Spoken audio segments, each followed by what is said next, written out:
प्रधानमंत्री द्वारा मन की बात कार्यक्रम में एंटीबायोटिक के इस्तेमाल को लेकर सावधानी बरतने को लेकर कही गई बात के बीच All India Institute of medical science के डायरेक्टर एम श्रीनिवासन से खास बातचीत की है हमारे असिस्टेंट एडिटर लेफ्टिनेंट कांडपाल ने।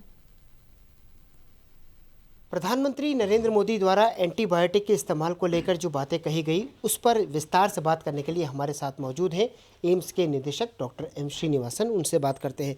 सर, कल प्रधानमंत्री ने जिस तरीके से इस पूरे विषय को रखा, आप क्या देखते हैं कि हमारे देश में मौजूदा समय में एंटीबायोटिक्स का कितना ज़्यादा गलत इस्तेमाल हो रहा है? एक तरीके से डेफिनेटली मन की बात में जो बताई गई है बहुत इंपॉर्टेंट चीज़ है। डेफिनेटली ये बहुत मिसयूज़ होता है। बहुत सारे लोग देशों में हम over the counter antibiotic self prescription ले नहीं सकते हैं। इससे नॉट ओनली उनके लिए हानिकारक है, दूसरों को भी हानिकारक है, क्योंकि एएमआर से हमारे पास उस दवाई दे नहीं पाएंगे। जब आईसीयू में हम पेशेंट आता है तो हम उसको यूज़ नहीं कर पाएंगे क्योंकि उसका रेजिस्टेंस ऑलरेडी आ जाता है, क्योंकि ये cross misuse of the antibiotics है। एक सवाल ये भी है कि आखिरकार नुकसान एक आम आदमी को क्या होता है, क्योंकि सबके मन में यही सवाल है कि अगर आप एंटीबायोटिक ले लेते हैं, मैं किसी केमिस्ट के पास जाता हूँ, मैंने सर्दी जुकाम के ले ली, उससे मेरी बॉडी में सबसे बड़ा नुकसान क्या होगा? सबसे पहले हमको जानना चाहिए कि एंटीबायोटिक की ज़रूरत नहीं है वहाँ पर।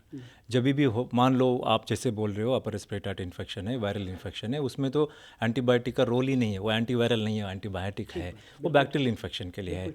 इसीलिए अगर हमारे पास वैसा सिम्टम्स हैं, हम डॉक्टर के पास जाना चाहिए। डॉक्टर देखेगा, डॉक्टर देख के बताएगा कि एंटीबायोटिक की ज़रूरत है या नहीं है और कितना दिन लेना है, उसी के हिसाब से लेना पड़ता है। पूरे देश के अस्पतालों को ये चीज़ें सिखाने के लिए एम्स किस तरह से भूमिका निभा रहा है अपनी?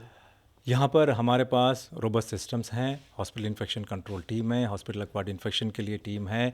यहाँ पर सारा आईसीयू में डिपार्टमेंट्स में अपना अपना गाइडलाइंस बनाते हैं, एसओपीज़ गाइडलाइंस हैं, और देश के लिए दूसरे मेडिकल कॉलेजेस को लिए भी हम अपना यहाँ से ट्रेनिंग देते हैं हम लोग। हमसे बात करने के लिए बहुत बहुत शुक्रिया। कैमरा पर्सन शूरवीर के साथ ललित नारायण कांडपाल, टोटल न्यूज़, दिल्ली।